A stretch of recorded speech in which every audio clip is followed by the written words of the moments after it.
नमस्कार, मी चंदू भैया।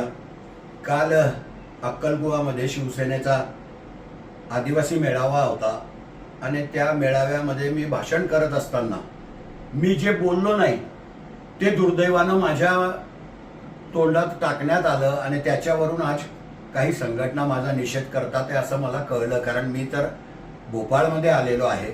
परंतु माझी विनंती आहे की मी आदिवासी समाजाच्या साठीच सर्वप्रथम मुख्यमंत्र्यांकडे जाणारा मी, किरसिंग वसावे आणि विजयसिंग पराडगे आम्ही 3 लोकप्रतिनिधी होतो की आदिवासीच्या आरक्षणामधून कोणालाही आरक्षण देऊ नका। तुम्हाला जर त्यांना आरक्षण द्यायचंच असेल तर वेगळं आरक्षण द्या, परंतु आदिवासी समाजाच्या आरक्षणामध्ये कुणालाही भागीदार बनवू नका अशी भूमिका मांडणारे सुद्धा आम्ही होतो। कोणी माणूस समाजाच्या विरोधात बोलत नाही। मी बोललो ते लोकशाहीच्या भाषेतून बोललो ते पद्माकर दादाला बोललो आणि पद्माकर दादाला बोलत असताना हे सांगितलं की पद्माकर दादा माझे मित्र आहेत, पण तरी सुद्धा जर 3 पक्षाचं सरकार आहे, पद्माकर दादा सुद्धा भारतीय जनता पक्षामध्ये आहे, 3 पक्षाचं सरकार आहे, कुठल्याही योजनेचं क्रेडिट घेताना 3ही पक्ष क्रेडिट घेतात आणि मग पद्माकर दादाला जर बोलायचं असेल तर त्यांच्या पक्षावर त्यांनी बोलायला पाहिजे होतं किंवा त्यांच्या नेतृत्वाला जाब विचारायला पाहिजे होता। त्यांनी दुर्दैवानं मुख्यमंत्र्याच्या विरुद्ध जे नाही बोलायला पाहिजे किंवा एकेरी भाषेमध्ये मुख्यमंत्र्याचा उल्लेख केला, खालच्या दर्जाची भाषा मुख्यमंत्र्याच्या विरुद्ध वापरली, म्हणून लोकशाहीच्या भाषेमधून मी त्यांना सांगितलं की आम्ही तुम्हाला रस्त्यावर जाब विचारू आणि ही लोकशाहीची भाषा आहे, ही काही गुंडगिरीची भाषा नाही। परंतु लोकशाहीमध्ये एवढा अधिकार मला तुम्हाला सगळ्यांना दिलेला आहे की जर कोणी चुकला असेल तर त्याला विचारायचं आणि तेवढंच मी सांगितलं, याच्यावर काहीच सांगितलेलं नव्हतं। आणि पद्माकर दादा हा कॅबिनेट मंत्री राहिलेला माणूस आहे, मुख्यमंत्र्याचा प्रोटोकॉल पाळला पाहिजे हे पद्माकर दादाला सुद्धा कळतं आणि म्हणून त्यांच्याकडनं ही अपेक्षा नव्हती, म्हणून मी फक्त त्यांच्यापुरतं मर्यादित बोललो। समाजाच्या विरुद्ध कोणी बी माणूस बोलू शकत नाही हे मलाही कळतं, कोणता बी समाज असो तो, कारण नंदुरबार जिल्हा तर आदिवासी बहुल जिल्हा आहे।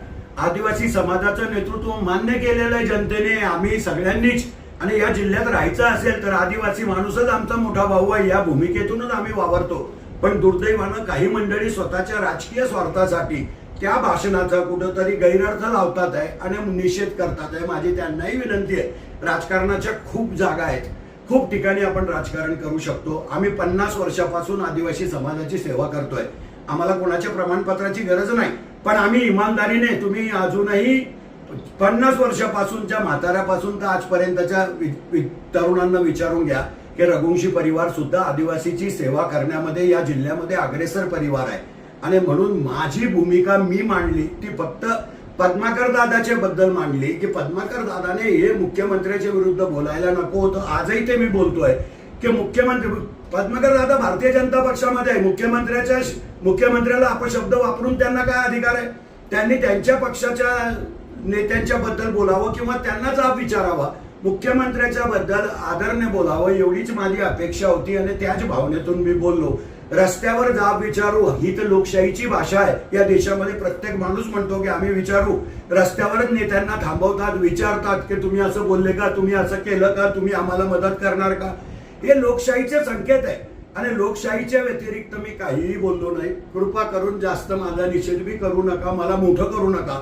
तुम्ही जेवढा माझा निषेध कराल तेवढा मी मोठा होईल असं मला वाटतं आणि म्हणून निषेधच्या भानगडीत पडू नका। जे झालं ते कालपुरतं मर्यादित होतं, आदिवासी समाजासाठी नव्हतं, फक्त मुख्यमंत्र्यांच्या बद्दल पद्माकर दादांनी केलेल्या वक्तव्याबद्दल होतं। आदिवासी समाजाच्या साठी कायम झटणारे आम्ही आहोत आणि भविष्यामध्ये सुद्धा आदिवासी बांधवांच्या हितासाठी झटणारे आम्हीच राहू, एवढं वचन तुम्हाला देतो आणि थांबतो। धन्यवाद। जय हिंद, जय महाराष्ट्र।